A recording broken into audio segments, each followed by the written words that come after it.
Donald Trump's false promises to his supporters. Some will benefit from his plans, but the white working class will not be among them. A badly designed U.S. stimulus will only hurt the working class. Will Donald Trump benefit the enraged white working class that brought him into the White House? To answer this, one must examine his plans and the desires of congressional Republicans. One must also consider how these plans might affect the world economy. The conclusion is straightforward. Some people will indeed benefit, but the white working class will not be among them. Republicans have long stoked rage they do not assuage. Mr. Trump has taken this approach in new directions. Mr. Trump, much less so the congressional Republicans, plans to increase infrastructure spending. This is desirable, though it would have made even more sense if Republicans had supported such a program in the midst of the Great Recession. But as noted by Lawrence Summers, former U.S. Treasury Secretary, the Trump plan relies mainly on private investment. Experience elsewhere suggests this often leads to exploitation of taxpayers and a failure to put into effect public investments that deliver high social benefits but have limited commercial returns.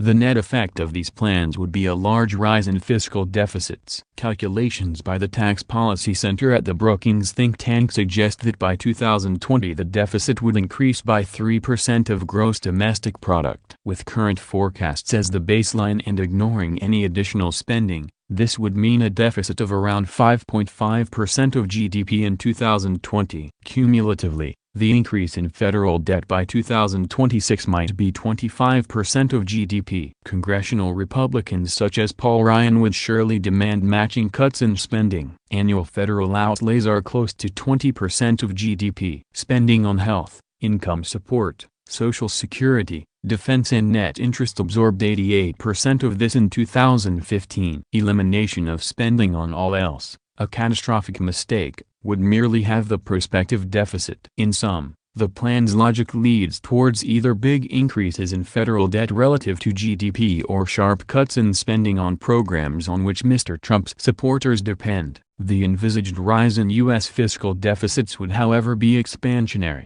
even though the concentration of the cuts on the wealthiest would limit this effect. Still, a jump in U.S. fiscal deficits would accelerate rises in U.S. short-term interest rates. Mr. Trump could hardly complain since he has attacked the Federal Reserve's low rates. Yet, as Desmond Lackman of the American Enterprise Institute notes, the world economy is fragile. A swift rise in U.S. interest rates might destabilize it. This time, however, a strong dollar would reinforce the bias towards protectionism of the Trump administration. But protection against imports would raise the currency's value further, shifting the adjustment onto unprotected sectors, above all, onto competitive exporters. In all, a strong dollar must weaken the manufacturing Mr. Trump seeks to help. Furthermore, the combination of fiscal loosening with monetary tightening would mean a stronger dollar and a rising current account deficit in the medium term. The U.S. would re-emerge as the global buyer of last resort, so helping the world's structural mercantilists, China, Germany, and Japan. A strong dollar and rising external deficits would, as in the early 1980s, increase protectionist pressures. Ronald Reagan's administration was quite protectionist in its first term. The decision to launch the Uruguay round of multilateral trade negotiations to liberalize world trade was then the response. A likely response would be to cajole the Fed into slowing monetary tightening. Janet Yellen's term as Fed chair expires in 2018. Her successor could be told that the 4% growth mentioned by Mr. Trump has to be attained. The last time such growth was achieved over a 5-year period was before the crash of 2000, an ominous warning. If the Fed tried to achieve this goal,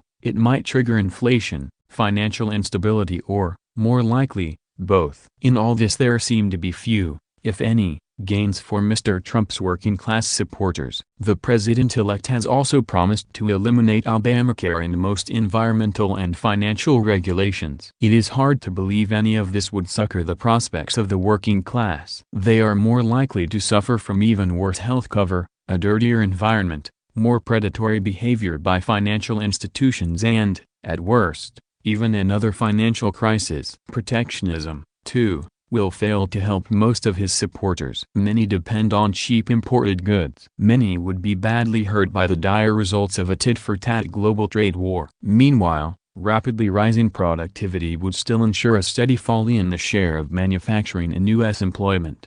Despite protection, Mr. Trump promises a burst of infrastructure spending, regressive tax cuts, protectionism, cuts in federal spending and radical deregulation. A big rise in infrastructure spending would indeed help construction workers. But little else in these plans would help the working class. Overall, his plans might indeed generate a brief economic surge. But the longer-term consequences are likely to be grim, not least for his angry, but fooled, supporters. Next time, they might be even angrier. Where that might lead is terrifying.